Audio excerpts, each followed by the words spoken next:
ជំរាបសួរសួស្ដីបងប្អូនថ្ងៃនេះខ្លាចជាចុងភៅហើយចាយើងរៀនធ្វើម្ហូបហើយអញ្ចឹងណាមកជាក្រុមរៀនធ្វើម្ហូបហើយយើងធ្វើម្ហូបពីរមុខយើងធ្វើលុកណាក់សាច់គោហើយជាមួយនឹងគេហៅថាគួងស្រស់ហ្នឹងហើយធ្វើនេះខ្លាចជាចុងភៅហើយចាប៉ុន្តែខ្ញុំគិតថាវាអត់ពិបាកទេដោយសារថាមានគេបរៀនដល់អញ្ចឹងណាហើយចាំមើលថាភ្លុកស្នាដៃរបស់កូនពៅឆ្ងាញ់ប៉ុណ្ណាព្រោះអត់ដែរធ្វើម្ហូបទេហើយមកសាកធ្វើម្ហូបលើកដំបូងអញ្ចឹងគេបរៀនណារៀនជាក្រុមនេះមានតែខ្ញុំឯងអញ្ចឹងយើងរៀនទាំងអស់គ្នាហើយចង់ដឹងថារសជាតិបែបណាចាំមើលនៅtrongវីដេអូទាំងអស់គ្នានិយាយរួមទៅមានអាម៉ុកមានការីមានលុកឡាក់អីផ្សេងៗតាមជាក្រុមនេះគឺជាបន្លែដែលខ្ញុំបានហាន់រួចហើយនៅពេញប៉ោះមានពេញប៉ោះនេះលុកឡាក់មានពេញប៉ោះមានម្រេចបងតូចហើយស្លាត់ហើយមួយមុខទៀតគឺខ្ញុំបានរៀបចំបន្លែឲ្យអស់ហើយគួរខ្ញុំរៀបចំឲ្យអស់ហើយអញ្ចឹងនៅតែលុកឡាក់មួយមុខទៀតទេខ្ញុំបានថតសកម្មភាពខ្លួនឯងកំពុងតែរៀបចំបន្លែដោយសារតែអត់មានអ្នកកាន់នៅទេគឺម្នាក់ឯងថតម្នាក់ឯងយើងយកបន្លែដែលយើងធ្វើគួងហ្នឹងយកមកស្រោះ40វិនាទីបងចាស្មើ40នាទីមកលួយបណ្ដោយលួយតំណងទេតានេះសំហូបចាំពួកស្នាដៃខ្ញុំមកខ្ញុំចាំខ្ញុំផ្ញើថកហ្វេនខ្ញុំថកហ្វេនខ្ញុំចាំមកញ៉ាំហ្នឹងយ៉ាមើលសិនអាលួយអស់ឡើយព្រោះដាក់តែ40វិនាទីឯងយើងវិចគួងណា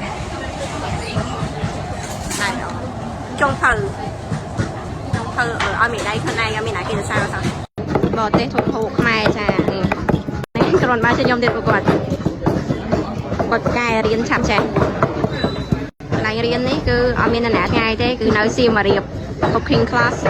នៅ Pop Street តែម្ដងចា cooking រៀងធ្វើទឹកជ្រលក់ sauce ដាក់គ្រឿងក្រៅហើយអស់ហើយហេដាក់ច្បាច់ពុកខ្មែរអូយបងខ្ញុំឆ្លក់មែនតាដាក់ពីចំណិតហ៎បងចាអូនប្រុសស្អាត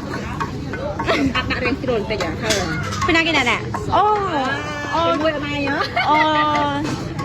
ចាដៃគួរធ្វើម្ហូបអីខ្មែរយើងផលអីដាក់ពួកគាត់អាចហ្នឹងហើយពួកគាត់ដាក់ខ្លួនឯង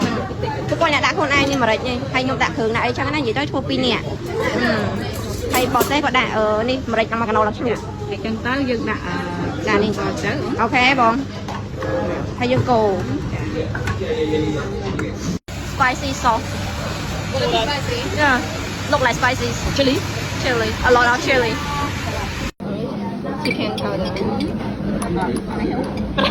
ប្រៃវិញអូអានេះដាក់កាន់តិចណាអូខេ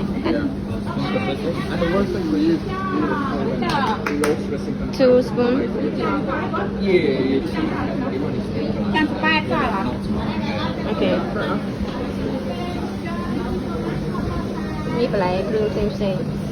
អានេះខ្ញុំធ្វើលុកឡាក់ fried banana honey អានេះតែដាក់ស៊ុបគាត់ទៅគាត់ថាអែមកូនកាត់ដាក់ចេកដាក់ passion ហើយជាមួយនឹងទឹកខ្មុំទំនងអូគេធ្វើតែ3ណាហ្នឹងខ្ញុំធ្វើដល់5ព្រោះដល់5ខ្លាចញ៉ាំមកឆ្អែតហ៎ហើយយើងដាក់ចូលក្នុងនេះមករៀបដេកចារៀបចំរួចហើយអូទំនងហ្នឹងហើយនេះទឹកជ្រលក់អាយ៉ាញ៉ាំជាមួយនឹងគួងមិនចេញស្នាដៃលើដំបូងមានអីមិនដែរខ្លះតូចខ្លះធំអញ្ចឹងណាហើយសាឡាត់នេះគេធ្វើតែ3តែខ្ញុំធ្វើ5មានអីអែបណាស់តាលុកឡាក់ដែលខ្ញុំធ្វើហើយជាមួយនឹងគួងដាក់ចូលបន្ថែមឲ្យមានក្លិនហើយនឹងឆាប់មានអីរៀនឆាប់ចេះតែបានគ្រូជំនាញបរៀនមកហូបពីមកចាំភ្លក់ទាំងអស់គ្នាចាំថាឆ្ងាញ់អត់នេះបាយយើងដាក់ក្នុងស្លឹកចេកនេះមកហូបនេះមកធ្វើភ្លក់ទាំងអស់គ្នាណា